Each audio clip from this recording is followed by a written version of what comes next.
There's subtitles in this, so if you want to. Don't be telling people that, or they're gonna actually expect that we'll have. Yeah, we're trying to be inclusive as shit. And there's 2 people in South America here, by the way. Hey. Okay. Chaotic Socialist is in chat. What's going on?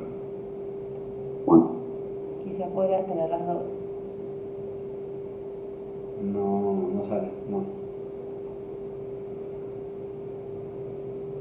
Okay. Oh my God! And holy donuts. And we got Jenna. Oh my God. Okay, yeah. Yo, we're having a fucking party in here right now. This is the most people I've ever had in my chat ever. Okay, guys, I won't be able. Apparently, it's not working. My YouTube is going, but I don't have the camera is not working with Discord. So let's do it like this. Okay, so then I'm gonna turn my camera off as well. If you're not gonna have your But if I want to look at your face, I can open Twitch, right? But see, this is the problem. Part of the reason why I wanted to do this was to look at you guys and get your reactions, and then I would mute myself, and then I would be hysterical laughing. But I'm gonna have to deal with not doing that, so that's okay. Wait, Mark, you said that you're streaming on YouTube right now? Yeah, it's on YouTube. Okay. Let me see if we have anyone. Like if I can hear from your stream. What? I can open yours on YouTube, on Twitch, so I can see you. Well, I'm streaming me. I'm not streaming from yours. The topics today are going to be the war in Ukraine and if progressives are sellouts. So very riveting stuff. Okay, I got you on Twitch, so I can see you. Oh, I mean, all right. I guess I could. I was just gonna check to see if your sound was coming in on your stream. Oh, can you check? Can you check that too? Is it on your regular YouTube channel or? Yeah, the regular. But it's on private. Let me make it public. 1 second. Okay, public. There you go. Public. Okay, there. It's on public. Did you put up? This is the channel you put up a video 2 days ago or 4 days ago? Yeah, that one. Okay, it doesn't say you're live. It doesn't say I'm live. Can you refresh? Oh wait, hold up. All right, yeah, maybe now.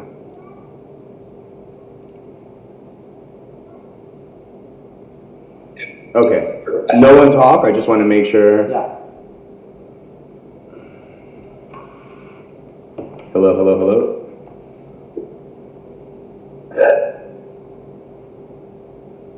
Okay, I can hear myself on yours, so I guess my sound is coming through. Perfect. All right. Okay, so we don't have the camera on because it wasn't going to work otherwise. All right, I'm getting some feedback.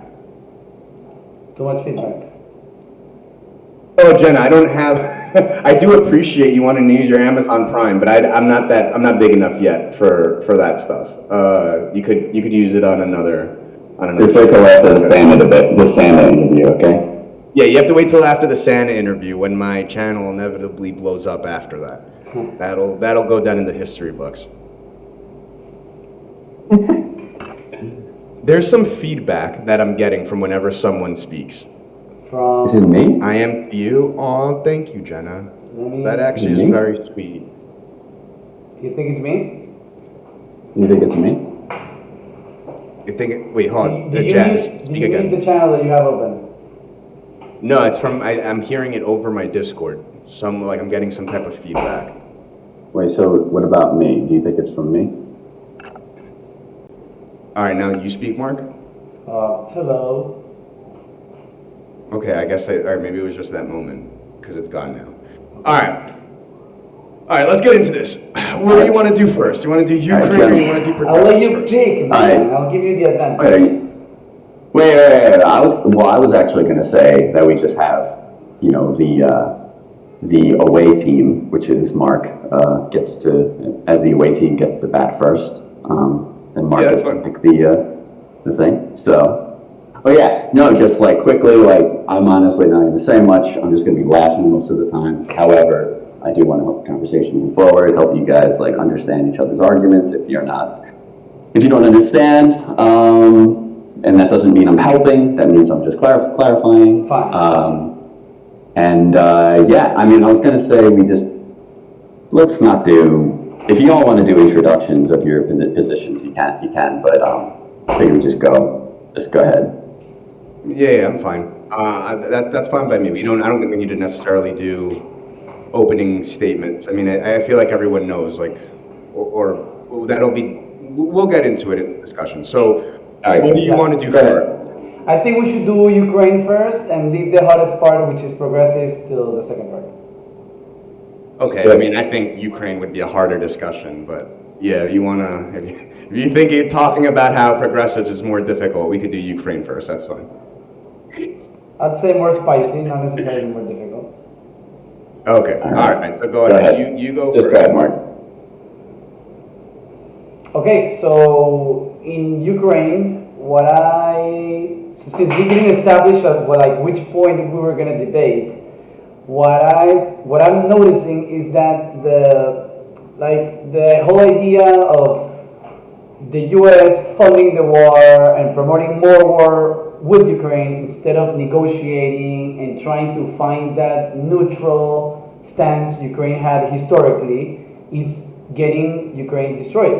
And even if we cannot trust Putin because of his past, he has said explicitly what he intends to do or what he wants for the negotiations, and that hasn't happened. And I noticed that there's a lot of people arguing that we should push more war, give them more weapons, basically make it a sort of a proxy war. Biden just approved 800, I think it was, I don't remember the exact amount, but I think it was $8 billion. We could confirm what was the last check they approved. But they're sending ridiculous amounts of money, and to do other stuff like helping student debt, actually helping Americans, they say they don't have any money. But to throw money into Ukraine and get into the middle of another conflict, then they have money. So I really think there's something wrong going on there, and I don't trust them. I don't trust Biden's agenda trying to make this a proxy war. Who the only person that is going to lose are the Ukrainians. But who's getting bombed? Who's getting more of their towns destroyed? The Ukrainians. All right, so a couple things right off the bat. I don't know what you mean when you say that the U.S. is funding this war. They've sold weapons to Ukraine. That is true. They are giving aid to Ukraine. But if anything, I would say it's Russia that has been actively supporting secessionist movements within Ukraine, not only with people, but with money, with intelligence, with weapons. They're the ones that are deeply involved there. Any assistance that the Ukrainians have been given so far has been at the behest of the Ukrainian people. You talk about them going to war and everything, and how Ukrainians are the ones that are going through it, and I absolutely agree with that. But that's because they want to go through that. They want to fight for their independence, for their autonomy, for their self-determination. They don't want Russia there.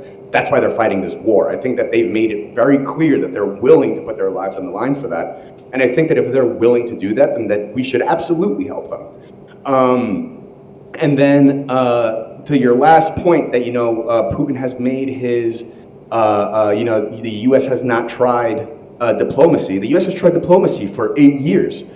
Recently, Biden, one of the first things that he did when this conflict started escalating most recently was that he took out all the military advisors and troops outside of Ukraine, specifically for the purpose of de-escalation. I'm pretty sure that he said that explicitly. So, at that point, I'm not entirely sure what else the U.S. or Biden can do to be any more diplomatic when Russia is literally invading Ukraine right now. They have a conventional invasion, the OG type of imperialism, where you march your army into another country and try to take it over.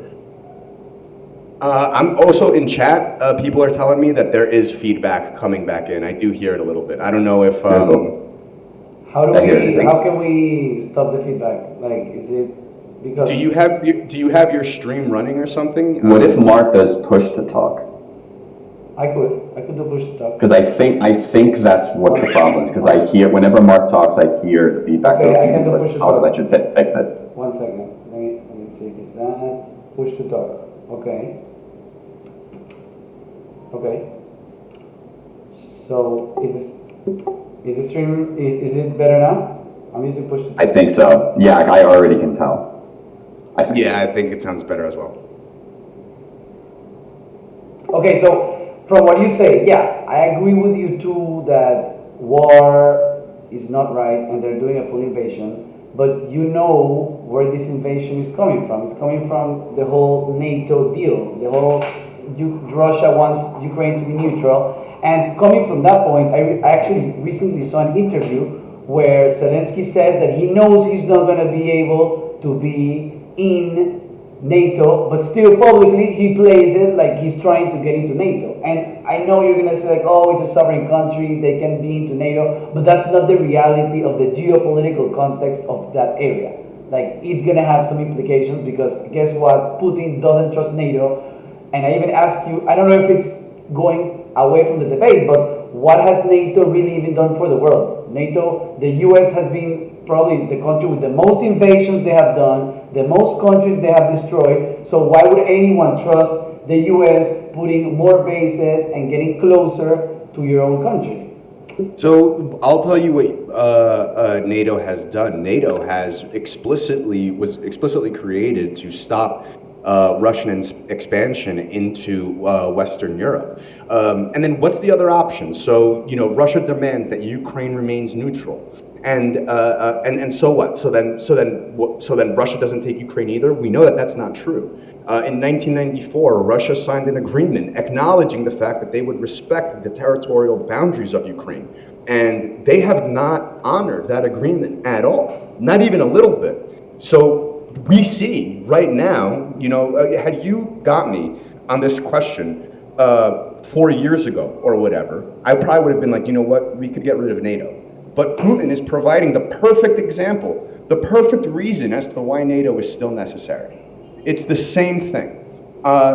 He is currently leading an invasion. He is committing war crimes. He is actively trying to, lead an incursion onto Ukrainian territory, and not just lead that incursion, but actively absorb parts of Ukraine.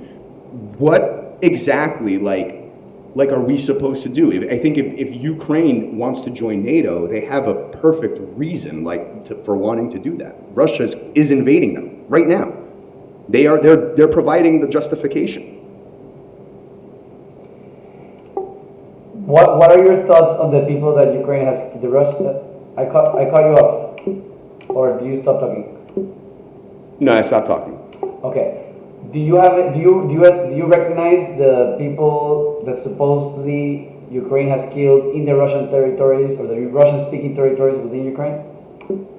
Well, there was a war, so I imagine that Russian-speaking people within Ukraine got killed. There was a civil war. No, but after the civil war, they have kept bombing them and they have kept attacking them. I don't know if that war ever officially ended. That war, there was I know that there was a ceasefire, and then it pretty much immediately led into into the invasions of Crimea, and then the Donbass war, and now here. So I don't know exactly. If the war, so see, that's the point. It's a country that historically has a lot of things going on related to Russia, related to Ukraine, related to the USSR that comes way back in time.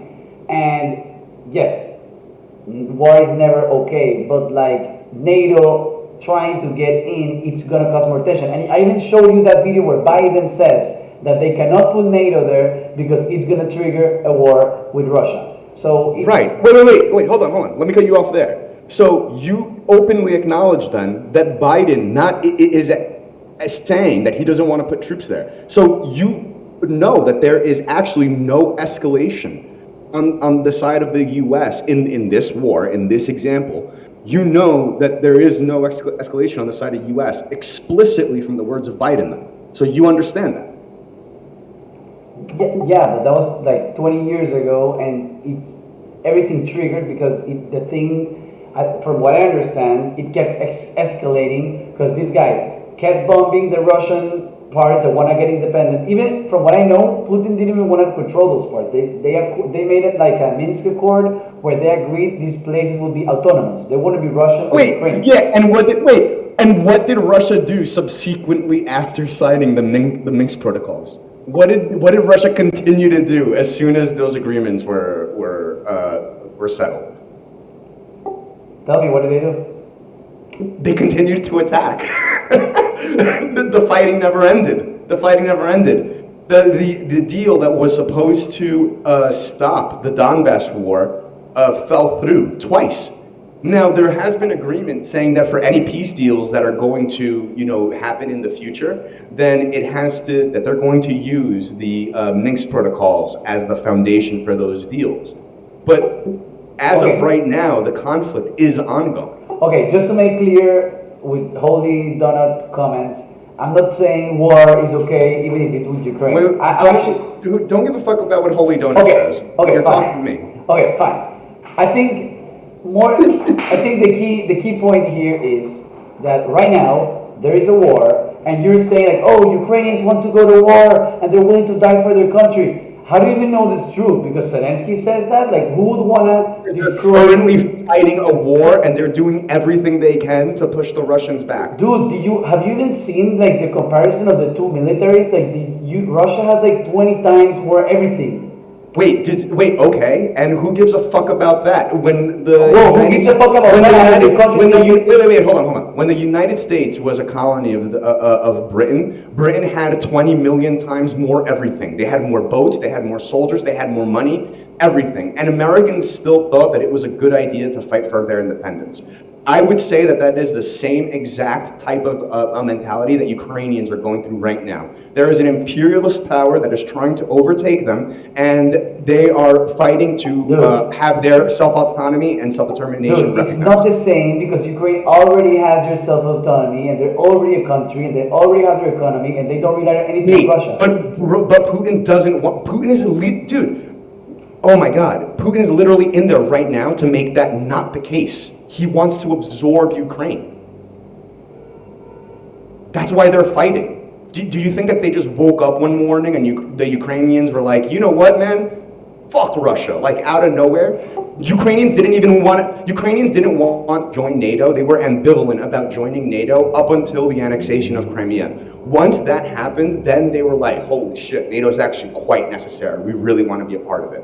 Had it not been for Russia leading that attack, for trying to take their territory and actually doing it, they annexed Crimea. Let's not forget about that. Had it not been for that, Ukrainians would have never, they would have been ambivalent at best at wanting to join NATO. Yeah, but they did that annexation of Crimea because of the whole coup that happened, that even if you say it didn't, there is evidence that there was influence from the US during that political... Wait. Okay, just because a coup happens somewhere in the world does not give another country the excuse to then go into that country and militarily take it over. I don't know why you think that that's a good argument, but it's absolutely all the time not. In history, dude. How many I don't give a fuck what the U.S. does. Well, you should. Dude, no, you can tell me that's not the topic of this conversation. But it is.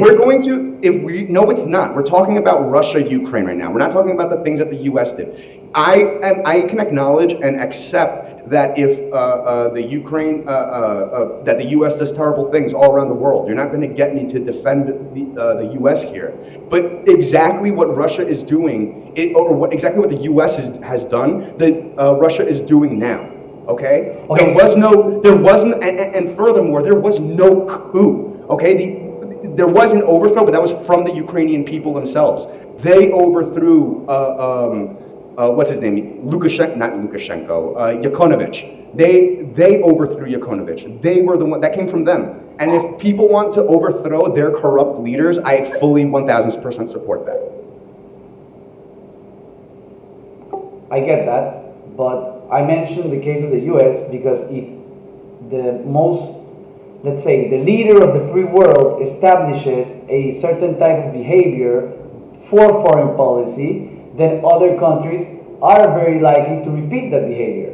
So if you set up a standard where you can invade other countries because you don't like their politicians, then someone like Putin says, okay, if I think there was a coup and I think the coup was unfair and was not democratic, then I'm gonna fight back and I'm gonna take away the territories. But you know what the difference? No. But you know what the difference here is? Okay. Go ahead. Are you done, Mark? I mean, just to finish the point, that if you set up a global standard where the U.S. is doing that kind of stuff, then which is invading countries that they don't like their leaders, like all the examples that you know that we don't want to go into, but there's dozens. Then someone like Putin is going to use that to invade countries where he feels that correspond to his territory or to Russian territory, and it's not some country in Africa. It's literally Ukraine, which was part of the USSR. There was a coup that they're saying that was not democratic. When there's something that breaks the order of law, people tend to go to war. Yeah, that things tends to happen. It's not like, I'm not saying it's good. So the difference here is, Mark, is that one of us is saying that that's okay because, you know, some shit happened, and then the other one of us is saying I would actually criticize the U.S. for this as well. No. And that person is me. The difference is that right now we're talking about Russia, Ukraine. You can talk about whatever standard the U.S. may have set, and you know what, man, I will agree with you there. The U.S. has done some really terrible shit around the world. But just because they do terrible shit around the world does not mean that another country can now come in and then also do that terrible shit. And it's okay because, you know what, dude? The U.S. set the standard. So I reject that completely. I think that these things can be criticized equally from the same position. I agree, but what you don't want is war to escalate. That's the whole point. You wanted to find a peaceful solution. If you keep giving weapons... Russia is the one escalating. Russia is the one escalating because they started the war, but by making the war more... by making the war more complex, let's say, if the U.S. keeps giving... what would you say is the limit of this? What if the U.S. sends their own troops to fight? Like, is that going to happen? No. Wait. You can't do that, dude. You can't. Okay, that would be fine. That would be wrong. What if the U.S. does this? The U.S. has absolutely shown no interest in putting troops on the ground. That has not even been. They're sending hundreds of millions of dollars. There's a big difference. Go ahead. Can I interject? I feel like you guys are holding some, like the weight that you guys are holding are. So when Mark says, oh, like the United States is funding the war, meaning they're supplying the Ukrainians with weapons. I feel like Mark is holding that at a much higher standard or a higher regard for American intervention into Ukraine than Inc. is. So I think we should talk about that, in my opinion.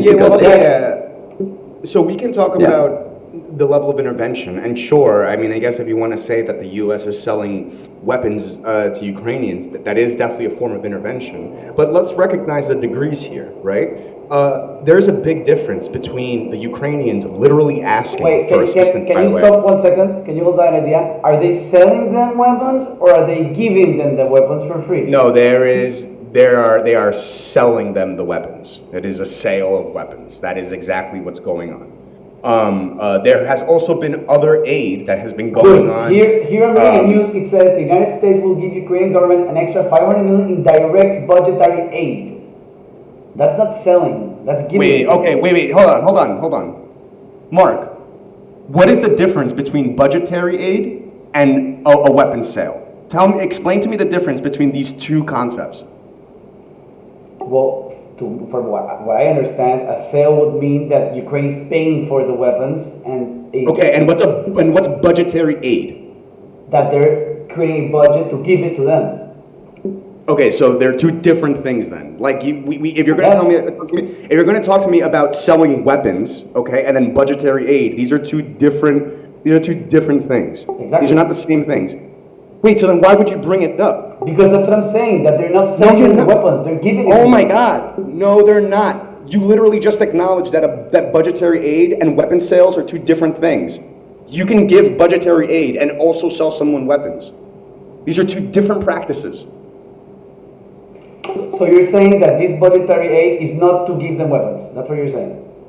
Budgetary aid, they can use that money for whatever they want. If they need to buy more weapons from other places, they can do that. If they're going to invest in better gear for their soldiers, they could do that. If they're going to invest in humanitarian, that's what budgetary aid is. Yeah, but dude, A weapon sale is a sale of weapons. Okay, dude, think about the context of the situation. This guy, Zelensky, which is the president, is going everywhere, every media channel he can, asking for weapons, asking for more military equipment, and you're gonna give him money to buy that equipment. Like that's pretty fucking big deal. Yeah, dude. I'm gonna give him the money to buy that equipment. Yeah, I'm gonna give him the money. Of course, I'm gonna give him the fucking money to buy the equipment. He's being invaded by an imperialist power that has fucking nukes. Yes, I'm going to give him that equipment. What you're acting like this is some like absurd level. You're acting like this is some absurd level of intervention when in fact the person who is most involved, who is intervening the most in Ukraine right now is Putin. You're talking about escalation. You're worried about the escalation, the involvement of these outside powers. Who's the one that has troops on the ground right now? Who's the one that started the invasion? Who's the one that annexed Crimea? Who's the one that funded the separation groups in Donbass? Well, Putin. So if you're going to complain to me about American intervention in this situation, and the best that you have is, well, Biden is signing off budgetary aid to the Ukrainians, then you are lost on this conversation, my friend. Dude, the point is that the only group that is going to lose and that keeps losing is going to be Ukraine, because that's the country that is getting destroyed. The more you promote the war, the more you satisfy that warmonger need that you say is completely fine, and you just give them money, you are going to create more tension. And in some way, the U.S. is part of the war because it's financing the war. Does that make it part of the war? They are not solely financing this war, whatever that means. Okay, and secondly, as I said before, Ukrainians want to fight for their homeland. If they want to fight for if all of Ukraine decided, you know what, man, fuck it, I'm really not about this, whatever, they can all surrender and they can just throw down their weapons and I guess they can just be overtaken by Russia. How do you know that everyone in Ukraine, just because the president says it? Because if you look at trends, because the president, are you kidding me right now? It's not just because the president says it. As I mentioned before, when Russia annexed Crimea,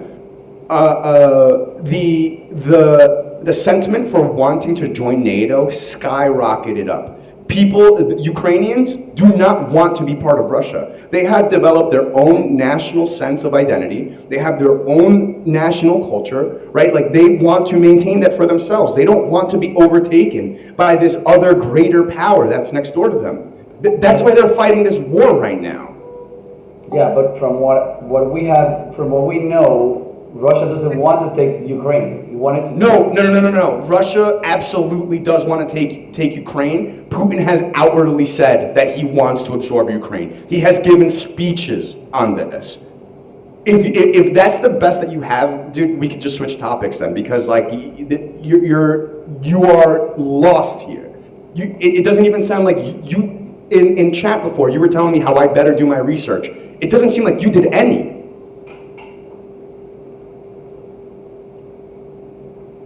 Dude. I would like to see the sources where he says he wants to take Ukraine. From what I did read, from the thing that he was asking, the list that he was telling, he wasn't saying he wanted to take Ukraine. He said he wanted to keep Ukraine neutral and protect the areas that had Russian-speaking people, because those Russian-speaking people do support, from what I understand, do support the Russians. It's not the case that you're saying that it's a random country invading some other random country. No, these two countries have a lot of history related, and the history matters too. And if there was a coup, which means an illegal... there was no coup. There was no coup. There was no coup. And I don't give a fuck about the history that they have. If Ukraine wants to be free now, that is what matters to me. But they were free. They were autonomous. They are actively being invaded. Putin does not want them to be autonomous. Like, there are literally Russian troops in Ukraine right now attacking Ukrainians. Like, I don't know why you're having such a hard time No, I get it. connecting these things. I get it, and I'm against that, and I'm for Ukrainian independence, 100%. But if the country is divided, which seems like you're not acknowledging because you keep saying like, oh, the entire Ukraine wants to fight Russia. What happens if the country is actually divided? Because from what I understand, the population, there's actually a significant amount of Russian population in Ukraine. Culturally, there are Russian people in Ukraine, but the presence of a few Russian people in Ukraine does not mean that like the country is divided. Ukrainians, by and large, want to be want to be autonomous and have self-determination. That's the vast majority of Ukrainian people. Now, there are regions, right? You have like Donetsk and Luhansk, who within them there is high sentiment or high pro-Russian sentiment. That is true, right? But the existence of these groups also that were funded by Russians and the separation movements were literally led by Russian citizens. So like that doesn't necessarily mean that the country as a whole is divided. You are taking these very small pockets of people and painting. Yo, hold on. You are taking these small pockets of people and you are painting their sentiments across an entire nation, which is just not the case. That is not how Ukrainians feel. Ukrainians want to be independent, and they should not have to have Russia at their doorstep invading them. Okay, just to make this clear, I'm not saying any of this justifies an invasion. I think the main reason the invasion happened is because that has become this global standard the last 40 years. And given that we have an invasion, then my position is to start like closing in on the debate that yes, Ukraine needs to make some concessions, because if you don't make any concessions, you're gonna just like drag the entire country to the ground. Like, are you willing to risk that? Are you really willing to risk the entire country becoming an Afghanistan, which is what the U.S. did to Afghanistan? Like, is that gonna be like the whole purpose of this? It's very, very funny that you bring up Afghanistan, because like the Afghani people, I think that if people are willing to fight for their country and for their freedom and for their liberation, if they want to fight and they have that urge to fight, then we should support them. I'm a proper leftist in that way. I am an anti-imperialist in that way. And if the Afghani people want to fight down to the last Afghani for their freedom, then they should be able. Then we should support them in that fight. If the Ukrainians want to fight for the last Ukrainian, I know that that's like a big buzzword or a big argument amongst the Russia simps. If the Ukrainians want to fight to the last person for their freedom, then we should support them in that fight. A fight for liberation is always a fight that I'm going to support. Always. Always. That's not even a question in my mind. And I get that, and they have the right to do that, and I get that. But the thing is, when you're leading someone into thinking that they can accomplish something that they very likely can't, and from what I understand, Russia has been trying to get these concessions, even if you think they're fair or not, to try to get what they want. What have they done? What have they done to have peaceful negotiations? What are they doing right now to make sure that the war ends? I mean, they started the war, so. But from what I read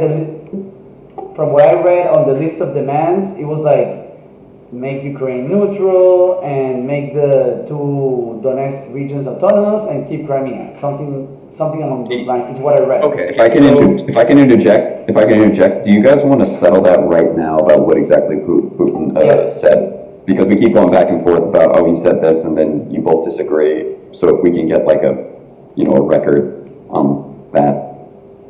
I mean, if you want to continue doing this, you can. Do you have both have different.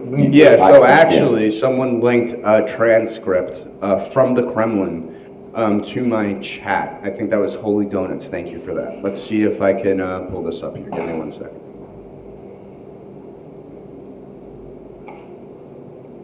I'm checking it too.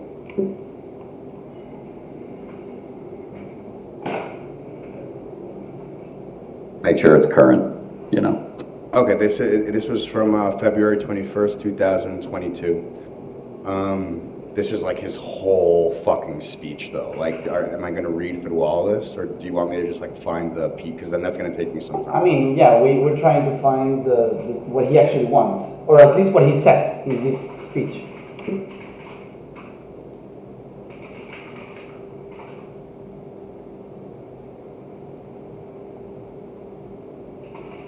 All right, I mean, I'm gonna have to scroll through this. I mean, I don't know the speech like verbatim off the top of my head. Yeah, it's pretty long, but there should be a clear demand list from Russia to the world okay, stage. but sure, but then so I just to address that point, the thing that you bring up then is not Russia trying to make the situation any better. It's just Russia making demands. Wait.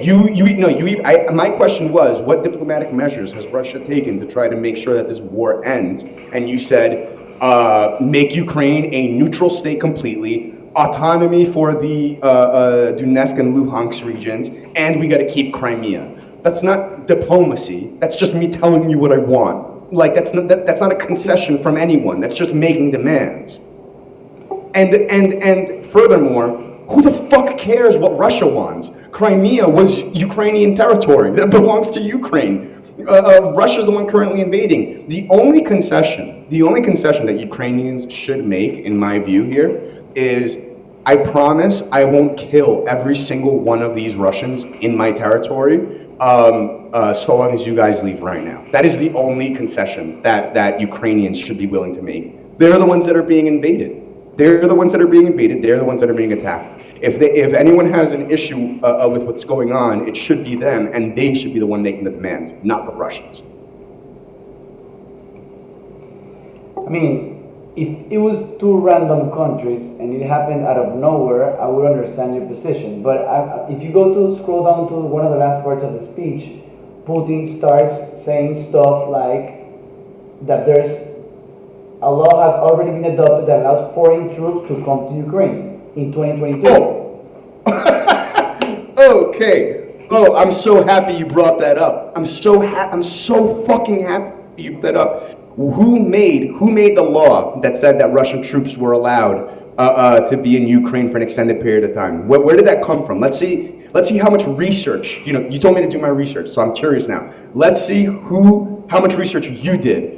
Who wrote the law, and why did they write that law about Russia being able to stay in Ukraine up just until read 2022? this right now on the speech. Like, I'm not gonna act. Oh, so you don't even know what law they're talking about here. I will enlighten you, my friend. That was Yanukovych who wrote that law right before the invasion of Crimea, as the lease that Russians had in the Ukrainian military bases. Yanukovych, out of nowhere, signed a brand new lease stating that Russian troops could actually lease that new land until like 2042 or whatever.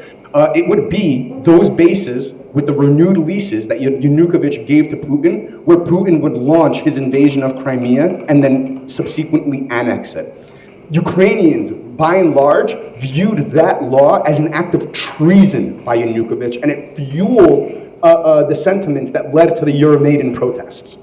So I think that law is completely illegitimate. Completely illegitimate. It was against the will of the Ukrainian people. Yanukovych was clearly acting as a Russian puppet, and Putin was very, very clearly pulling the strings there. So that way he had a legal reason to have an increased number of troops on Ukrainian territory. Okay, so from what I just shared you on the chat, this article says that the law was approved in 2021, allowing armed forces from foreign states to conduct military exercises on Ukrainian territory. So I don't know if you're talking about another law, but what Putin is referring is this. Where did you put it into what chat? In the stream chat. You're in the stream chat? Okay, hold on.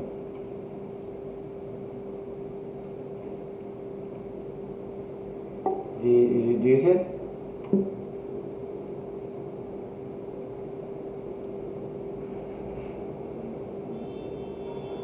The new law provides for conducting 10 large-sized multinational exercises. No, this is a law. No, this is a completely different thing. This is about multinational agreements and military exercises there. I'm talking about the law that Putin specifically references that Yanukovych signed earlier. I believe it was in 2014, where Yanukovych explicitly increases the lease time for Russian military bases in Crimea and allows for an increased military presence there, specifically from the Russians. This is the law that Putin is referencing, not this multinational agreement of foreign troops in Ukrainian territory. This is something very, very different. Okay, so, I mean, he cites more things on that speech. Wait! Hold on. No, but we don't know. Mark, We don't know. Mark, I don't no, think, no, I don't hold think on. he's referring to the other law. I think he's referring to this one. I don't know what he means. No, Mark. This is the type of shit that bugs me about you. You just saw this law. You just posted it. You didn't even read it. This is in the second section Dude, I of did the read thing it. that. It says right there. No. Hold on, Mark. Stop. You did not read it, because in the second section of this law, it literally says, the law lists the military exercise scheduled to be held by the Ukrainian Defense Forces in Ukraine in 2022 in cooperation with foreign partners. These exercises include readiness training conducted jointly with the United States and NATO allies. That is in the link. You linked me. Exactly. This has nothing to do with Russia. What the fuck are you talking serious? Listen to what you're saying. It exactly proves that Ukraine is working to bring NATO into Ukraine. That's what pisses Putin off. That was not the point you made. You said Mark, you gotta stop. You said, okay, that this law is the one that allowed Russia to have an increased troop presence in Ukraine. That's you not are what I said. wrong about that. That's not That is literally how we ended up here. If That is you literally what we're understood talking that, about right now. If you understood that, we can correct it. We don't have to. It is focus on so all funny information. to see you backtrack. I hope that when this comes out on the video, I'm going to replay Dude, this. you're missing the whole point. What are you even doing? You're missing the point. The whole point is. I'm not missing the point. You brought up the thing, but you didn't read. This is you do this all the time. You didn't read the thing that you said. Okay, can we focus on the let him point? respond. Let me know if I can mention the point so you can actually get it. Okay, go ahead. Okay, Enlighten me. the point is very simple.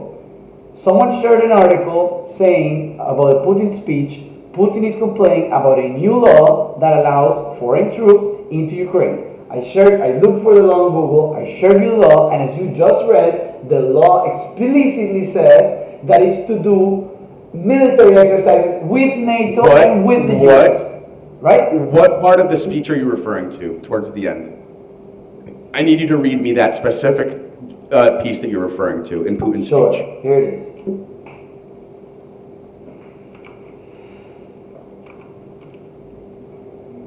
I just put it on the chat. You can copy paste and find it on the article that Holy Donut shared.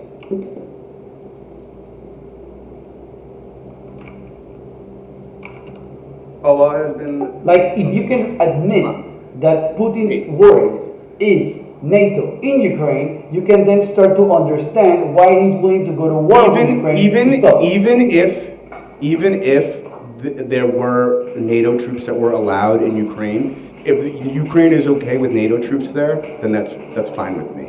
Even if that It can be fine with you, dude, but that's not how the world works. Like, you need to wake up. This is not fucking No, the way that it school works. politics. Here, This is I'll world tell you. politics, dude. Why is it that Russia gets to set the terms? Why does Russia get to set these terms? Why is it that Russia says, "Hey, Ukraine"? Because this goes back 40 years to the Cold War. Hey, dude, I know that you own and have reign over this territory, but you have to listen to exactly what I say, or I'm gonna fucking bomb you. What? Like, no, if Ukraine, an autonomous and sovereign nation, wants NATO to be there, then they should have the right to have NATO to be there. That's it. And if Russia wanted to have guns and nukes in Cuba, then Cuba should be allowed to have it, or the US is not going to invade Cuba and fuck the world over. Come on, man. if Cuba was asking for help from a foreign country against U.S. imperialism, then I believe that Cuba is 100,000% in the right to receive that aid and to do whatever they need to be able to fight back against the Americans. I actually support that 100%. Have you ever heard about the Cuban Missile Crisis? Yes, I know what the Cuban Missile Crisis is. And you see no comparison with this situation?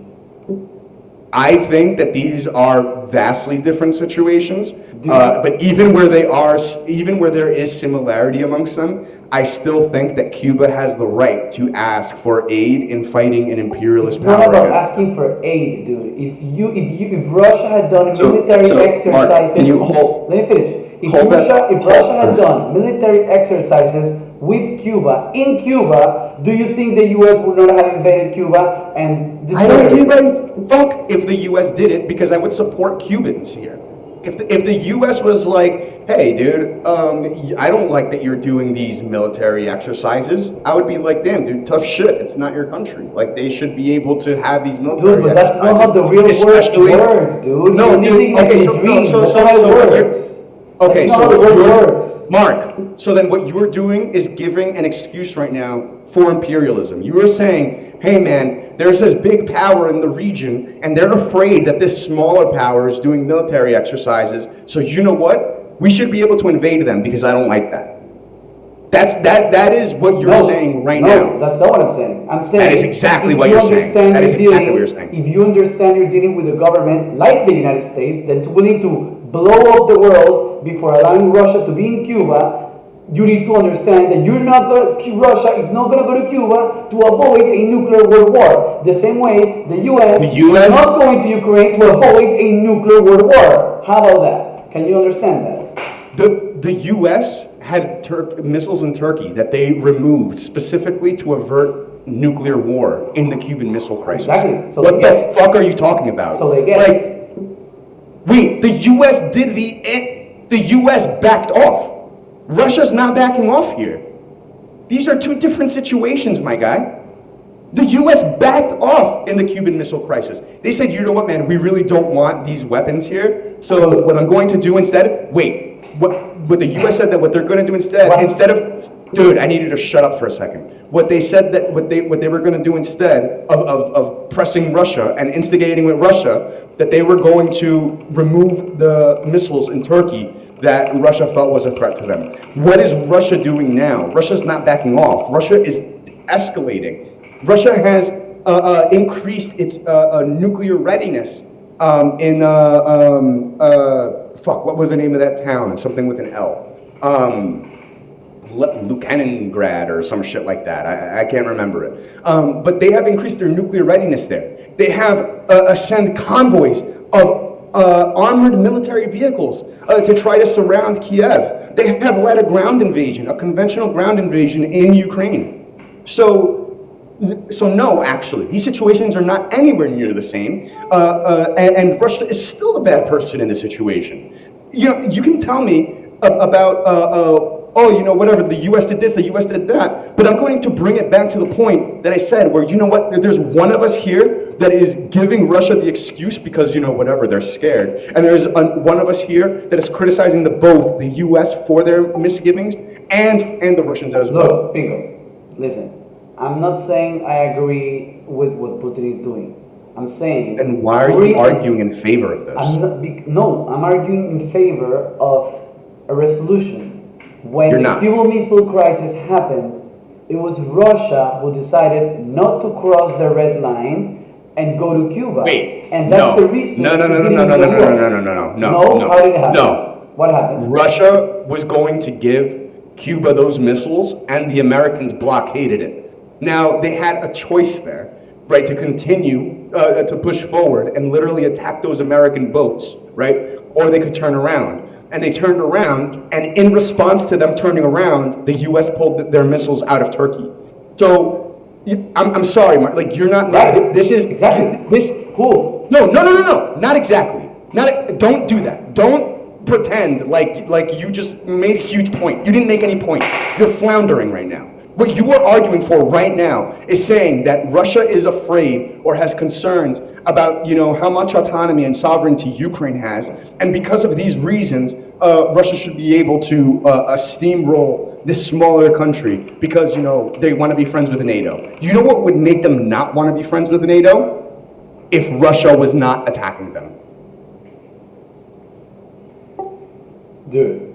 Mark, why are you arguing with people in my chat right now? Just ignore the chat. Ignore the chat. Guys, I really want to interject. I do want to interject. I know we wanted to keep this debate, not short, but we're about the 45-minute mark. Mark, if you wanted to switch the topics now, we can. Or otherwise, can we do a closing statement? Yeah, closing statements. All right, you go first, Mark. Yeah. Okay, so my idea kind of mixed up, but basically the point is we established with the information shared in the chat that in fact Ukraine was working to bring foreign troops to do military exercises, including NATO, in Ukraine. This, to Russia, as they have clearly stated, is an equivalent in some way of the Russian missile crisis. So even if I disagree with the US in the Russian missile crisis, even if I disagree with Putin invading Ukraine, you don't want to push this dictator type of governments or this warmongering imperialist government like the US, like Russia, to the brink of a nuclear war. You want to find concessions, you want to find a halfway so that you don't tear down the country or the world. You say like, oh, but giving them billions of dollars is not the same as sending troops in. Well, it's at one point it starts getting pretty close because financing a war, it gets pretty close to being part of that war. So my position, just to make it clear, I'm actually against war. I'm against imperialism. I'm against Putin invading Russia. But given the fact that that is happening, I would want to find concessions. I would want to find peace and not just finance a war and make it a proxy war between NATO, Russia, and risk this escalating into a potential world war or nuclear war where no one would win. You're not going to win a nuclear war. Like, no matter how cool you think the US Army is, nuclear wars you don't win that. You fight it it ends up with stones and sticks. So that's not an option. So we should be able to find a way out which doesn't involve just throwing more fire into the fire. And that's my point. Okay, so I would like to just point out that throughout this part of the discussion, every time Mark says that he actually is against war and imperialism, but we just have to take the Russian perspective into this, and we have to understand, why they want to invade Ukraine in the first place, why they want to commit these war crimes, why they want to kill civilians and bomb buildings and make sure that Ukrainian loses all this territory. We have to understand that. That's basically been Mark's entire position this entire time. Repeatedly, he has made points that have not lined up with the previous thing he said. Even if Ukrainians and the Ukraine government allowed NATO to be there and they wanted to hold these military exercises, they are a sovereign country. They have autonomy. They should have the right to, form whatever alliances and military agreements they feel is necessary for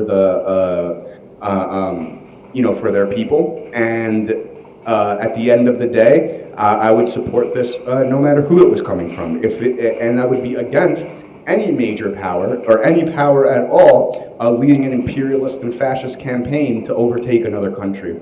Above all things, I respect autonomy, self-determination, and national sovereignty. I would expect that anyone who is even nominally a progressive would be able to uphold these values. But we see that in the case of someone like Mark, so long as it is anti-US, he is at least he is okay with whatever power is that opposes it. All right.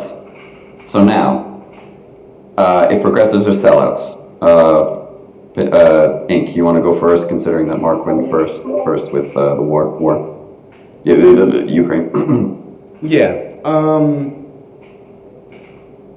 So just to be clear, I'm just sellout. So no, I'll say. So just to be clear, we're talking about if progressives are sellouts to the Democratic establishment, and I mean we could talk. I mean specifically about the squad progressives and Bernie, but yeah, I mean we don't necessarily have to go to like an opening statement here. We obviously, it's simply like you don't think they're sellouts, and Mark thinks they are. So let's just, yeah, go ahead. Well, yeah, I mean, I don't think they're sellouts, so I guess I could just give it to Mark. He's the one that has an issue with it, right? Like, okay, maybe first we could. I'm fine. Well, that's fine. Yeah, that's better. Yeah. Yeah. Do you want to establish first what's a sellout to you? It That's a would good be, yeah, sure. A sellout to me is a person that says, or started off saying one thing and then actively does things to go counter to that narrative, specifically for some type of financial gain, or some type of they are receiving some type of benefit for them switching their position. That is what is a sellout to me. Okay, fair enough, perfect. So I'm gonna focus mainly on AOC and Bernie for the examples that I want to cite. Not because I have anything personal against them, but because I feel like they're the ones held to the highest standard, and you want to look at the people with the highest standard to evaluate, how the group that they represent, be the squad, be the progressive movement, how they behave, right? So I have a couple examples here that I want to run through, and I could go further back, right? But I'm going to focus on the most recent stuff. You know that Nina Turner is one of the most progressive candidates that we have seen in modern politics. She was the closest to Bernie during his campaigns. Have they started supporting her on their primary campaign? Do you know anything about that? As far as this election goes, I don't believe the squad themselves have said anything about it now. Have you seen AOC say anything about it? In this particular campaign, no. I know that she ran for, she did campaign for Nina the last time, though. She did go out there and she was knocking doors and doing all that. So I ask you, why do you think is that? Like, why do you think that someone who sells themselves as a progressive leader, why are they not helping the other progressive leaders to get elected, to win campaigns, to have a bigger platform? Why? I mean, there could be a lot of reasons. There could be reasons that, agreements that have been made within the caucus. They could be waiting for a more specific time to release an endorsement, although if that is the case, it is getting pretty close to the finish line. So I personally wouldn't understand that part, but there could be a lot of reasons. I mean, I don't know. What I do think is strange, though, is that in our Discord, only 2 days ago at most, you were criticizing Nina, for apparently being a corporate sellout, and now you're calling her one of the most progressive people running for Congress. So I'm a little caught off guard by the switch in your tone, or in your support for Nina now. Okay, so I did share you an article, and to be honest, when I see something, I share it to see what feedback do I get from the community. It's not that that's my position. I know Nina from... Wait, no. You explicitly had criticism of Nina in the chat, saying, I'm pretty sure that you were like, oh, look, I found that she was taking corporate money, and, that was also in reference to our conversation about them being sellouts.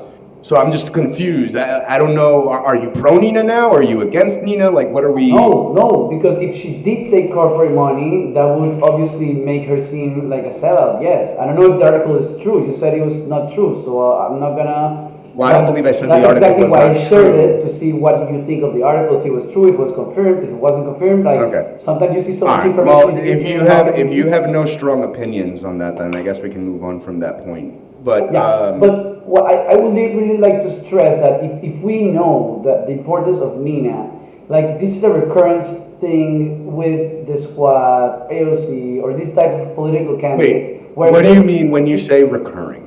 Okay, so in the example that we talked about too, the whole Amazon scandal with the union that became a union, even if she didn't go to the first meeting, right? That she canceled the event and whatever. She didn't even help them build the coalition. She didn't even campaign for them. Like she wasn't there for them.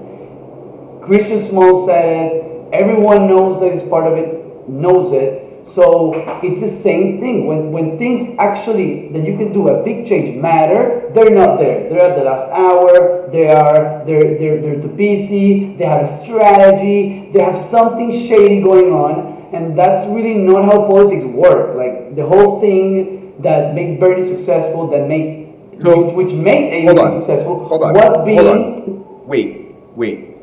I thought we were talking about the squad and their advocacy for Nina. Now you're moving on to Christian Smalls and the ALU thing. So, wait, hold on.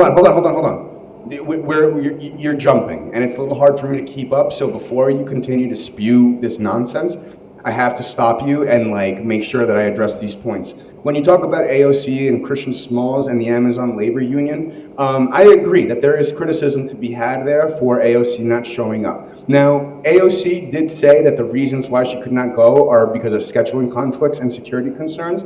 And if that is the case, and she had a legitimate reason for not being there, then I can understand that. Although I will reserve the criticism regardless. I would have liked for her to show up if she said that she was going to be there. But I think that's that's not the fine. point, dude. No, wait, Mark, stop.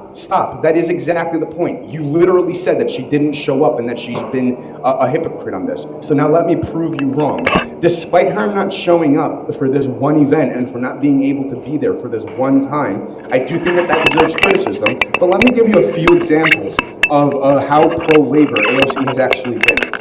When Amazon tried to open up its headquarters in Queens, who was it that almost single-handedly brought so much attention and pressure to the executives there that Amazon ended up not opening up their headquarters? That was AOC. AOC has showed up to union drives all over New York to support union formation and labor organizing.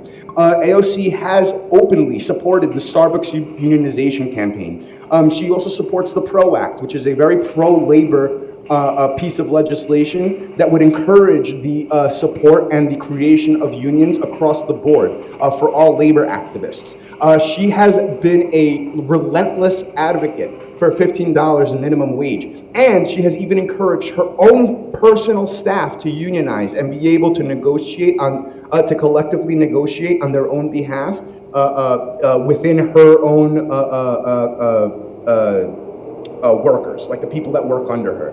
So you can talk about Amazon labor and how she didn't show up for that. And you know what, man, if you want to criticize her and obsess over that one little thing, that's fine, but that's all you have. You have that one little thing. You have that one little thing. And if you want to harp on that and cry and throw a little temper tantrum, that's okay. You could do that. It's a free country. But you'd be obsessing over nothing and ignoring the overall positivity that she has brought as a public and official and as a elected representative. Okay, so the thing that you're missing is that I'm not even criticizing her for not going to that meeting with the first Amazon union ever created. It's that even after the meeting, she never supported them. So we know Amazon is one of the most powerful companies, if not the most powerful companies in the US. They spend, I think, over $1 million per employee to avoid unions.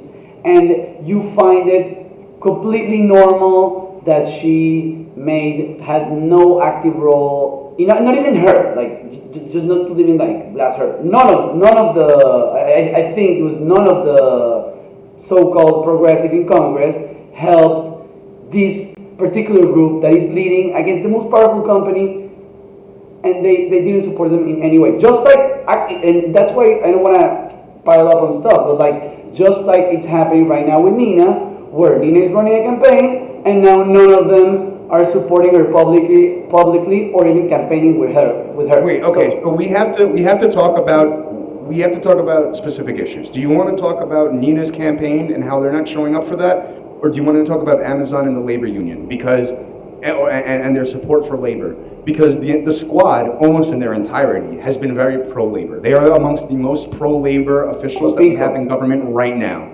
Pico, the Democrats, I don't know if you you can acknowledge this, but they are experts in supporting stuff that they know doesn't make a difference in the immediate time. You can't do that. No, you can't do that. You can't do that. I can't let you do that. You can't be like, oh, well, you know what, dude? These Democrats, they just say that they support stuff, but they don't actually support it. I literally gave you 6 examples of things that AOC has done specifically that are pro-labor and pro-union. I gave you 6 specific examples. This isn't just, oh, you know, they support things, but then they don't do anything for it. I provided you with action, okay? You literally said she supports $15 minimum wage. Even Biden said he supported $15 minimum wage, and they didn't do it. Mark, okay, wait. Pelosi said she supported. Wait.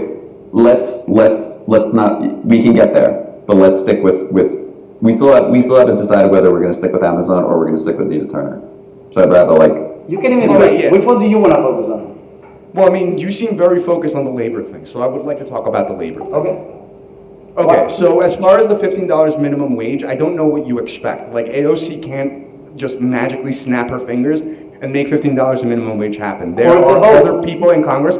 Stop. There are other people in Congress that she has to contend with, okay? There is not 453 AOCs that overtake the entirety of the House of Representatives. Number one. If Biden also supports $15 minimum wage, that's awesome. That's great. I don't know what that has to do with whether or not AOC is a sellout. We're talking about the positions that they hold and the things that they've advocated for. You said that AOC does not, that this is all for show, it's all smoke and mirrors. AOC literally has encouraged for the unionization of her own staff workers to be able to negotiate wages that benefit them the best. So I think that is ample evidence. Stop. I think that is ample. Are public servants. Mark, I'm going to mute you. You have to stop. This is ample evidence to show that AOC has been actively a pro-labor politician that we currently have in office. I am very sure that is the case for the rest of the squad as well. Pico, can I talk? Yeah, go ahead. Okay. So, from everything that you said, something calls my attention more than anything else. And it is that you make it seem like the progressives, the most progressive ones, let's say the squad, have no power in Congress. When you know that Democrats have a very slim majority in Congress. A very slim majority means that people like Manchin get to decide on the public policy of the entire country. Because why are you bringing up... Listen, why? Listen, if you listen, you're going to understand. Let me finish. Manchin gets to decide the policy of the entire country because he breaks the vote. So guess what? The squad, if they voted together, they could also dictate the breaking point in policy because they could block policy because they need those votes unless Republicans start voting with Democrats. And I don't know why you think that's so funny because it's actually very normal in any parliament when you have different political factions, the minority that decides the vote, which you need to get the laws passed, gets to have something called leverage. Which so you seem to act like it's not relevant, like the leverage doesn't exist, like I'm talking about some flying pig that is not relevant, which it is. So I think it's really funny, and it exposes how little you know about American government because we don't have a goddamn parliament, Mark. Okay, we don't have a parliament. So whatever, legislature, Mark, whatever, not whatever. Parliaments work a parliamentary system works very, very different from the system that we have in the United States. It is extremely different, and the fact that you would even give that talking point such credence just shows how little you understand about this. But progressives do have some leverage. There is a little bit of leverage that they have there, and they have flexed it, I believe, not always effectively, and that deserves its criticism. We can talk about that, right? But I think that the squad has flexed its leverage as best as it's. How? Hold on. Give me examples. We will get to that. Mark, we will get to that. I need you to I was letting you talk. Please let me finish.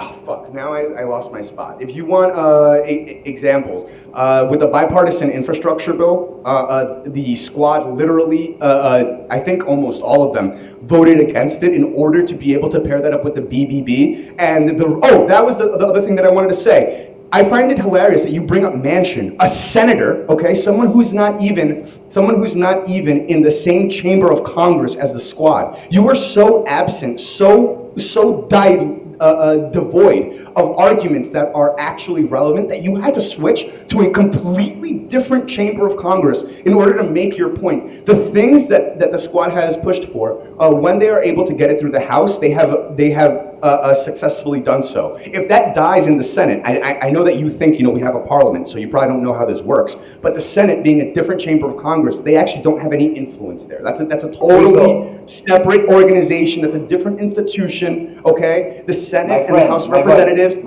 these two things happen in two different buildings. These are different decisions with different peoples, okay? So if Manchin shoots that, stop. So if Manchin ends up shooting something down, that's on Manchin. That's not on AOC and the squad. I hate to break it to you, my dude. I know, I'm not saying that. I'm trying to illustrate to you that the same way that Manchin can throw things down that aren't fair and just, the squad acting together in the lower chamber can do it too. By parliament, all I meant a group of people, like a legislature. But why would you know? Why would you even bring it's that not up? a parliament, it's Minority groups have we don't have to different. focus on that because we know that. But the point is the leverage. The whole point of the force the vote, even if you wouldn't want to force the vote on Medicare for all, but what vote have they even forced at all? Why haven't you forced the vote? Why haven't you forced the vote? You guys will never stop talking about force the vote. Jesus fucking Christ. Force the vote was a dipshit plan. It was stupid. Let's not go down there. Yeah. Okay. Like you can't force the vote for everything. Number one. Okay. That just because. Maybe that strategy works in one scenario does not mean that it's going to work every single time. It's ridiculous to constantly be bringing that up. There are other ways. If the president supported $15 minimum wage, why not force the vote on $15 minimum wage? I ask you. I don't know, Mark. I'm not I'm not in the position to determine if that's a good idea or not. And furthermore. I don't see what really the point for that would be. I think passing a $15 minimum wage, didn't that pass the House? I'm almost positive that it did. Yeah, but the point is when you like when they were approving that Build Back. Wait, hold on, no, stop. You just brought up $15 minimum wage. You want to know why it didn't pass? I just looked it up. It didn't pass. They didn't force the vote on a $15 minimum wage because it passed the House, so it didn't require that. Fine, so actually, you were wrong. No, it seems like they were able to. No, because when they approved the budgets, why wasn't the $15 minimum wage in the budgets? Why didn't you tie them up? Like they said they were going to do in the Build Back with the infrastructure bill. Why didn't they do it? Wait, that's not entirely up to just the six progressives that we have in, that's not just up to the squad. They can't just single-handedly make and force legislation through. There are other people and other committees in Congress that get to write the laws and have say over what goes into them. Yes, but they need their votes to approve the bills, or they don't. If you recognize that, you understand the power they have. No, they don't always need their votes. Mark, how many people are there in the House of Representatives? You tell me. About 450. Okay, 450. How many people are in the squad? If you count the supposed progressive that won last election, it would be like 8 to 10, but if you only count the 4 highlight members, it's like 4. Okay, so we'll go with the high number and say 10. Okay, we'll say that. Now, let's say that there's a piece of legislation that passes and 440 people vote yes, and then the 10 vote no. Do they need the votes of those 10 people to pass that piece of legislation? In that case, they don't. But in the case all the Republicans are against it, they do.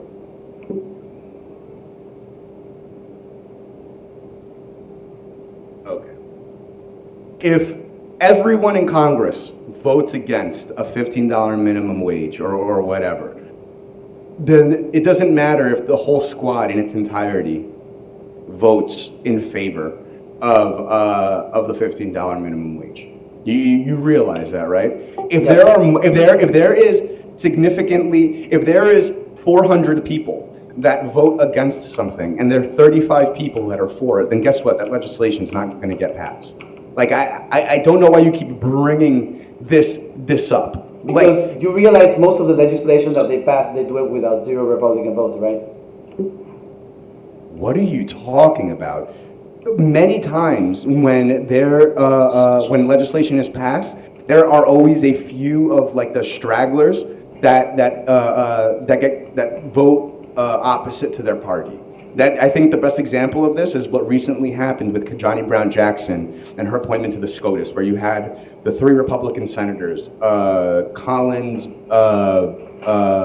Romney, and I forget who the other, Murkowski, that they voted opposed to the Republicans. There are always going to be like a couple stragglers from the other side that either vote for or against whatever legislation is in the works. So can I interject? I feel like we're going a little bit off topic. I am a little interested. I mean, we can talk about this, but I am kind of interested in specific members selling out to corporate Dems or the corporate establishment, however you want to say it. Now we can talk about power that the squad has. And okay, I'll give you an example. But voting for Pelosi, for the original. Wait. But the original topic was kind of specific to each individual. Like maybe we could talk about cases, we could talk about specific situations, but we're talking about power that the squad has. So if you want to talk about specific people in the specific squad sellouts, Pramila Jayapal now supporting and endorsing the corporate Chantal Brown candidate, which is backed by GOP donors.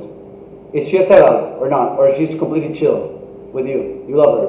Progressive. What do you think? Wait, what are you talking about? Pramila Jayapal. Pramila Jayapal isn't part of the squad. Doesn't matter. She calls herself progressive. The squad makes her seem like she's progressive. They all hang out with each other like they're progressive and they're totally cool. Wait, they hang out? So that means that the squad hung out with Jayapal? No. So that means that they're Just said, give me an example of a fake progressive that makes themselves look like they're progressive and that I think they're call themselves progressives? Yes. That's the point. That's the point. Okay. She calls herself progressive. Like not a member of the squad. Like that's not, yeah, good. Pramila Jayapal is part of the Congressional Progressive Caucus. She is part of that caucus, and they did support Chantal Brown. And the reason why they did that is because Chantal Brown is an incumbent, and typically incumbents are the ones that get endorsed by the established groups within Congress. That's always happened. That's not progressive at all. Supporting someone because he's Mark, shut up. Okay? I'm answering your question. The reason why Chantal Brown got endorsed by them, by the caucus, is because she is the incumbent. The incumbent will usually get the established members' endorsement. That has always been how it works, because that is the person who has the established infrastructure within Congress to that make sounds like deals corruption with. to me. That sounds corrupt. Literally, it sounds corrupt. If you think that is what corruption is, then you don't know what corruption is. Yeah, because the whole point of government... Endorsing someone because they have already been endorsing someone, the GOP is financing, someone, dude. The GOP is financing. Mark, let him finish.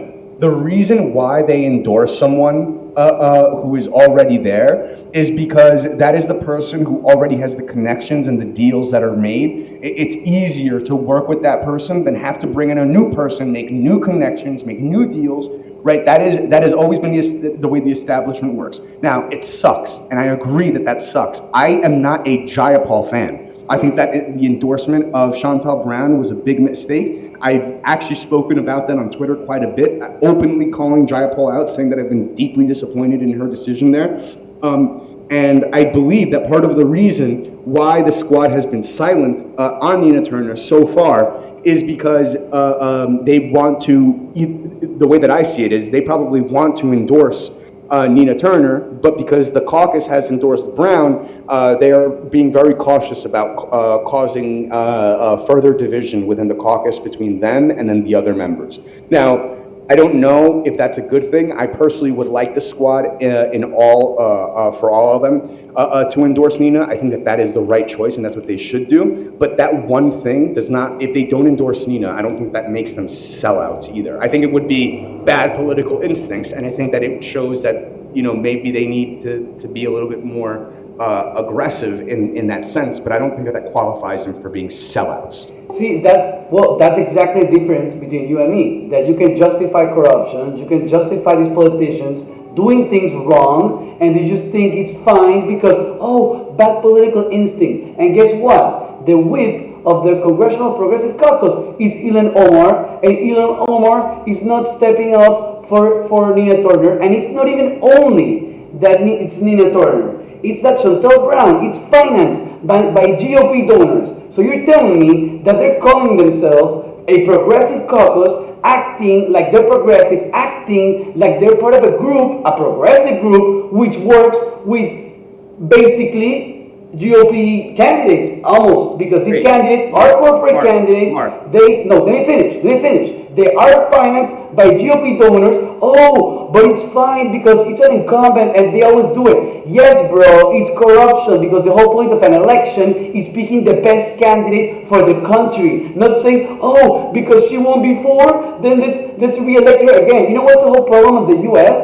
That the same corrupt people keep getting re-elected. Nancy Pelosi has been re-elected over 20 years. That's the whole problem. They don't want new people because new people bring new ideas and actually make changes. So how are you going to be a progressive? How are you going to pride yourself being part of a group which all they do is promote the status quo? That to me makes no sense and actually proves that these people are working with sellouts, and maybe they don't realize they're selling out. Maybe they do it out of ignorance, but it doesn't matter. If it's out of ignorance, like you call it, bad political instinct. They're ignorant. They're not smart enough. I don't care if they're not smart enough or if they're actually sold out because there's no way to physically prove it. But it's definitely a big issue.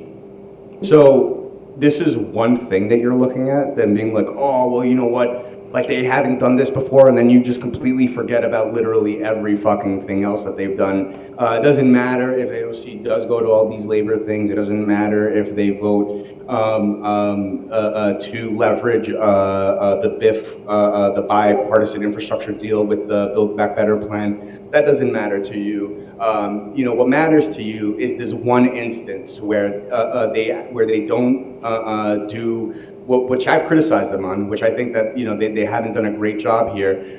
That is enough for you to call them a sellout and stuff. But it doesn't matter anything else. The funny thing that I think that we have here, Mark, is that you say it's corruption, but you just an endorsement like this. All right. Now, if you want to say Chantal Brown is corrupt, if you want to make that claim and be specific about that, I will actually 100% agree with you. She is funded by Republicans, but that should be fine by you because in the chat, I remember you very clearly saying that you thought Trump was better than Biden. So you don't have a problem with progressive. No, that's not a deflection. Wait, Mark, that's not a deflection. That's you literally, Mark, that's literally you voicing support for Republicans. Like you don't care. That's literally not true. You're just changing topics to avoid the I'm not changing topics. I'm not. If you would allow me to get through the point, you would see exactly how these two things connect. Actually, okay. So you are perfectly fine with supporting Republicans. Okay, you support Republicans. The only reason you're bringing this up. That's totally false. Mark, you absolutely do. Okay, I mean, you could lie about it. I know that you're flailing right now. So I know that you're okay with this at the end of the day.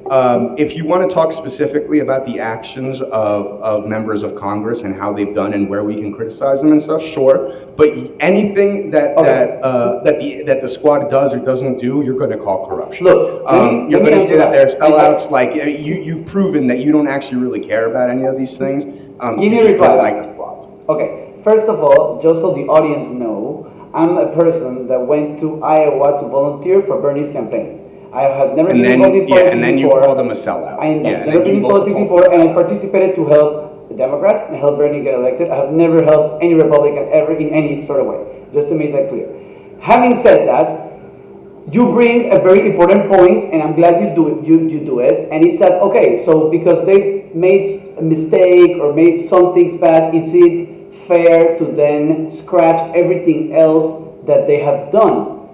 And it's a big question. I think it's something very personal for every individual. And in this case, you yourself are saying that you recognize Shonta Brown is corrupt because of everything she represents. So, if you know we need more progressives in Congress, if you know that's the only way we're going to pass new legislation, doesn't matter how much you yell anything you want to yell, any proposal, you're not going to get them through if you don't have enough votes. You always tell me that. So right now, you have the option of helping new progressive get elected, and you're going to tell me, oh no, because it's an incumbent, so we can't support someone new if he's running as an incumbent. With that logic, my man, we wouldn't be able to elect anyone ever. Like, no one would help AOC then, because AOC wasn't an incumbent. You misunderstood my point. I didn't say that because they're an incumbent, we should endorse them. That's not my position. I know, but the CPC's this is typically why established political groups within Congress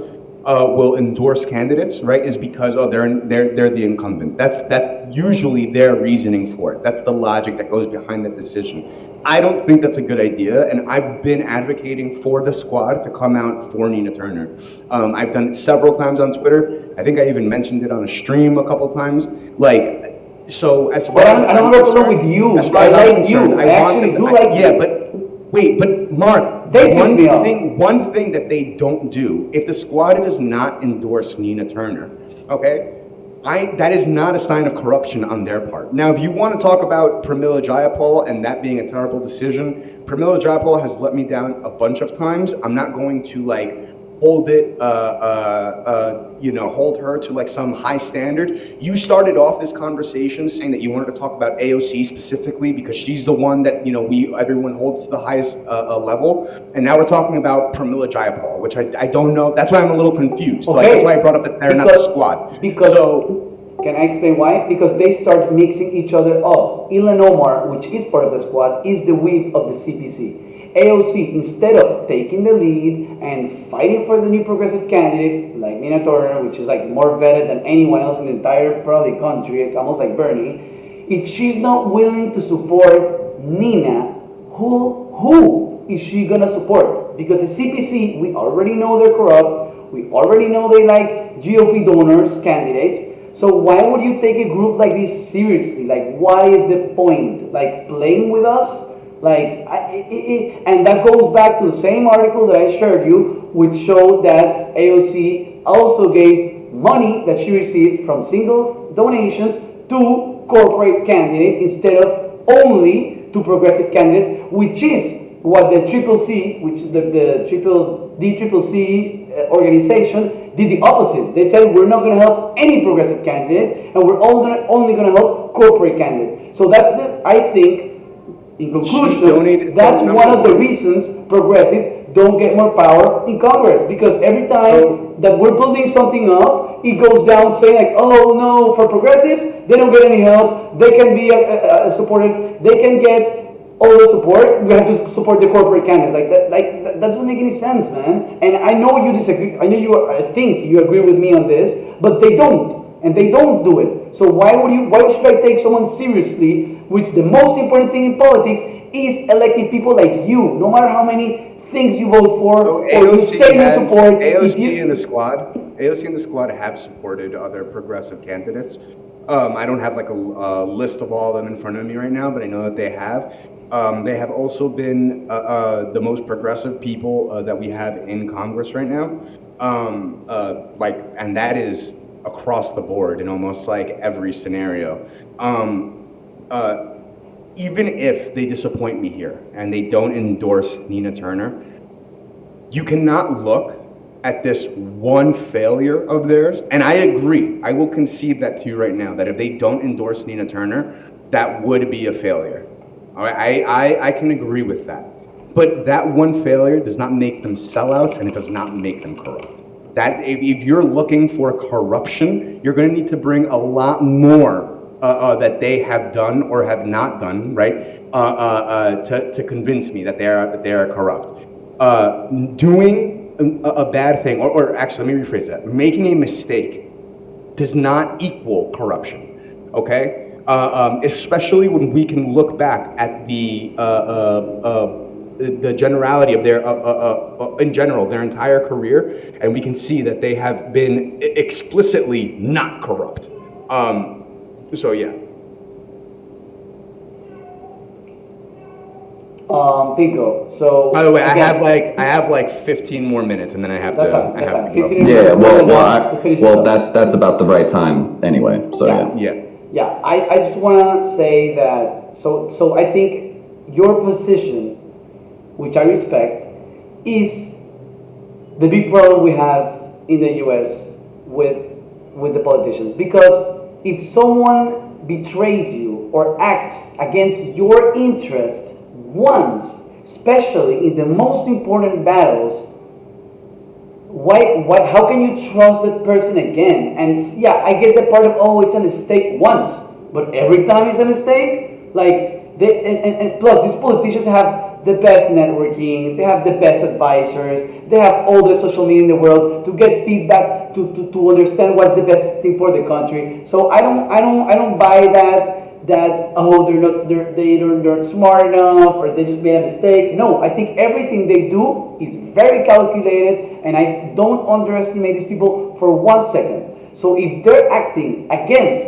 the whole progressive movement interest by not supporting Nina or supporting her the day before the election when it matters the least, because with the more time you campaign with someone, the more you can help them, then to me, I can understand, not to you, but to me, it doesn't work. It doesn't work. I cannot donate to them. I cannot help them. I cannot see myself. Right. If you're going to, so I hate to break it to you, man, but I actually said this in a video the other day, that politicians are going to disappoint you. You're going to be let down. I hate to break it to you. Politicians are people. They're going to make mistakes, even if they are super calculated and they're super intelligent and they're the most smart people in the fucking planet.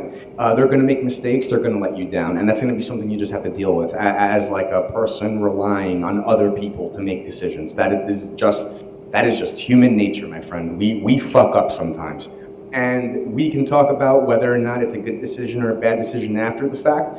But in the moment when they're going through these things, this is not tantamount to corruption. Okay, you brought up an article the other day.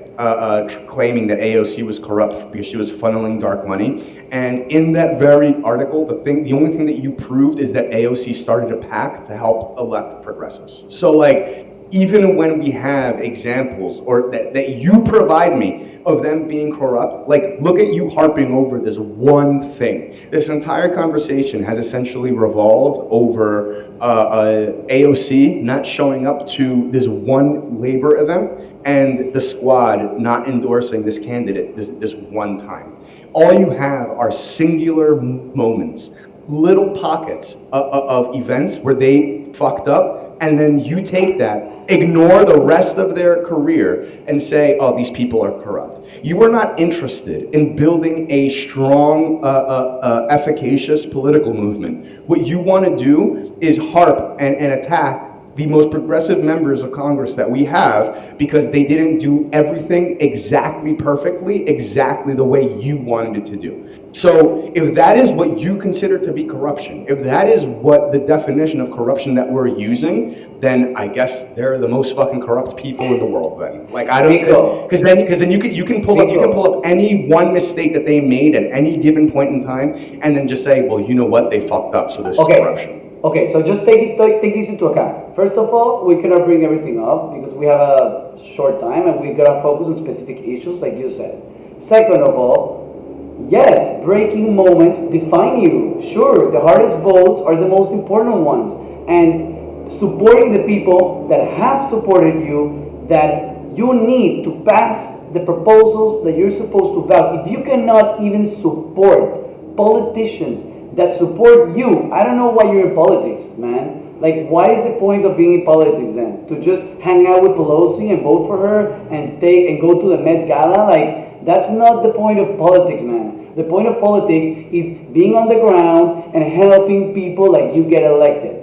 And yes, that is a very big deal. If she didn't find out, if she didn't know Nina was a candidate, if that was like a secret, I would get it. But like, it's something that you can fix, that you can outgrow, but they don't do it because clearly they don't care. They prioritize their own political agenda or interest for some reason, which there's no way for us to know, but she's obviously benefiting herself for that. Have absolutely no doubt that this is something that they have talked through with their advisors, and they said, we're not going to do it. We're not going to do it, not right now, for whatever reason.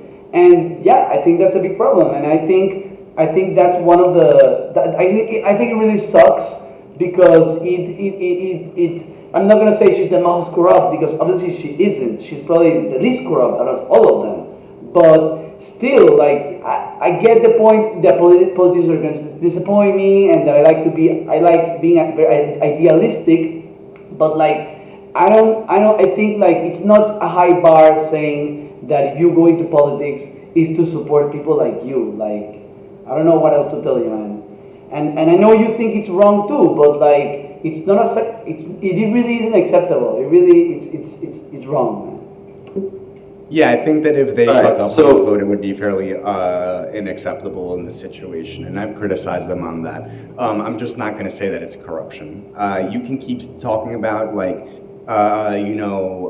these specific things, but like very specific one-offs does not make a corrupt person, okay? Unless it's like this huge scandal where, in this one instance where you can show that they were like accepting like all this dark money and then actively voting against the interests that's not what corruption means.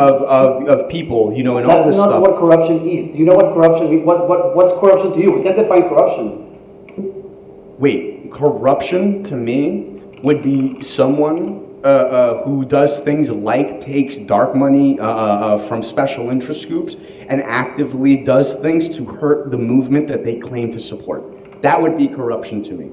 And I think that is pretty like a standard definition of corruption. Okay, like, I will tell you. If you think, wait, Mark, if you think corruption is they didn't endorse a candidate, then you don't know what corruption is. That's not what corruption is. I think corruption is being dishonest and acting in your own personal interest instead of the public interest that you're claiming to support. In this case, AOCs or who's being squads dishonest? Or whatever, they're claiming to dishonest? support progressive policy, they're claiming to support... Wait, who's being dishonest?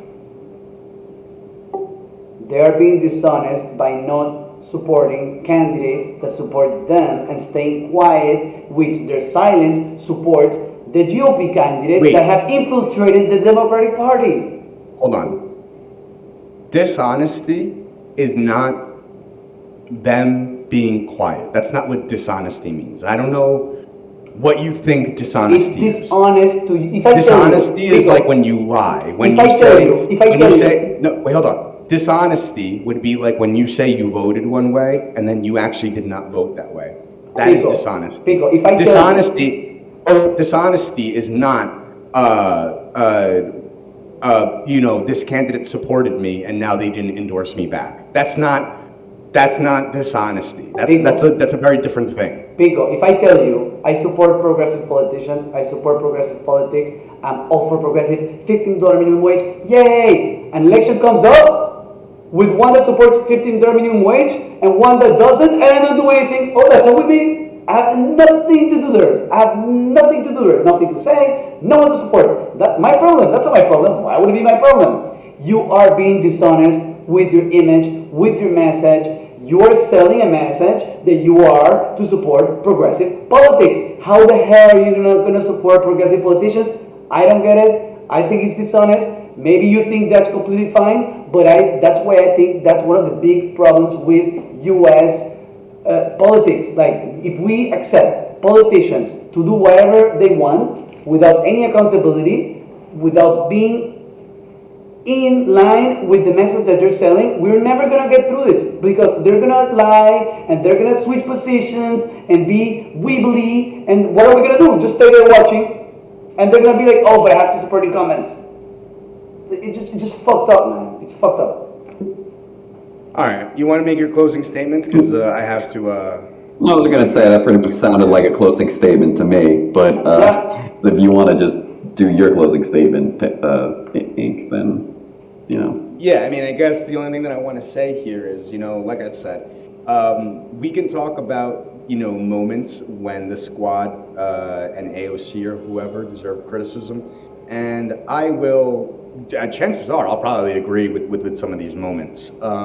We can talk about AOC not showing up for Christian Smalls and the Amazon Labor Union stuff. I think that definitely deserves its fair amount of criticism. I don't think that makes AOC corrupt. If AOC and the squad don't endorse Nina, I think that would be a mistake, but a mistake does not mean that they are corrupt. We can talk about whether or not that means that they're effective or whether they have good political instincts or whatever, but that alone does not make them corrupt. When I think about corruption, I think about a sustained and constant practice of like this negative behavior. Like that's what I think of. I don't think of, oh my God, they did this one thing that I didn't like this one time, and now that's it. They're the worst people in the world. They've completely abandoned their progressive values, and now they're sellouts. That does not. That to me is not what corruption is or what a sellout is. And I think that the willingness to jump to that conclusion so quickly, to jump to that extreme so quickly, just shows that you're not really interested in building a progressive movement or who is endorsing who or whatever. You just want to tear down these people because you have some type of vendetta ideologically against them. I think that that's been plainly clear throughout the course of this conversation, especially when you harp on these one moments, these one-offs, and then use it to paint it, as that's who these people have been over the course of their careers. And I think that is, to be honest, just to put it simply, very unfair. And I think that it shows a level of political ineptitude that honestly I'm surprised by someone who is so involved in these circles. Can I right. say something else, Right. Jess? I didn't get a closing statement. We were debating that one before. Huh? I didn't get my closing statement. Well, I said that your last thing kind of sounded like one, but I guess you're right if you want to go ahead. Okay, just pretty quick. Look, this is not about insulting me or saying that I'm inept because I think this is corruption, okay? Like, yes, it's pretty common to judge a politician based on their hardest moments. For example, for the Iraq war, it was a pretty big deal. It was a vote that made or break you. So, I mean, I understand that for you it's not so important. You don't think that makes them corrupt. I do, and a lot of people do. And that's important because who is breaking apart the progressive movement, it's them, it's not us. Because every time you pile up a mistake, even now you say once, now you say twice, but then if we start doing research and you start adding them up, there's a point where you lose your credibility and it hurts the progressive movement. So I don't do this out of vengeance. I really do hope a progressive movement takes over and changes the world politics. I do think some politicians can be trusted. Like, I do think humans have spirituality and they could change the way the world works. But it's not going to be easy, and for some reason, most of them, once they get to power, they fuck it up. And, well, I will keep praying every day that this changes and we can actually be proud of our politicians. All right, boys. All right. Well, this was riveting. I guess if you also want to do a quick shout out to your channels, then we can go. Yeah, Mark, I'll let you do your shout out first since Just a quick thing. Well, I'll do a shout out to Yen Howell, who helped me set up my stream. I'll do a shout out to Jazz, who moderated very fairly. I'll do a shout out for Pico for creating this space and being able to debate, even if I threw all my heat I could at him. And I also do a shout out to the whole Pico community who was here supporting us, listening, and really giving their comments and being part of this really important type of debates that we need to have more in U.S. politics. Where can people find your stuff, like on YouTube and Twitter and stuff? Oh, you can follow me on YouTube at Mark Harrick. Yeah. And that's the same for your YouTube? Yeah, I'll just leave it on the chat if it's okay. Yeah. All right. So Mark Herrick on Twitter and YouTube. Anyone who's watching my chat and stuff, obviously, already, most of the people that are in here, I think, follow me on Twitter and stuff. So, but it's just Incaino on Twitter, Twitch, YouTube. Follow me for the best political takes you will ever hear, ever. I am all-knowing. I am omniscient. And on that note, thank you, Mark, for swinging by. It was definitely a fun conversation. Next time we will talk about Bukele and how he sucks. Oh my God! Someone wants to get wrecked bad, don't you? Oh my God! Yeah, we All right, boys. Yeah, soon. Yeah, soon. Okay. All right, guys. All right, Talk guys. soon. Bye. Later.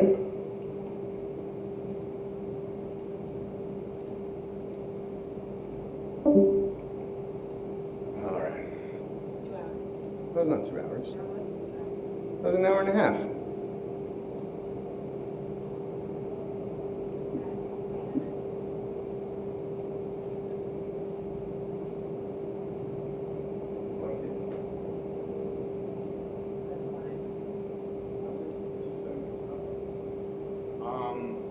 All right, what do you guys want to do? Come on, we go. Let's let that in.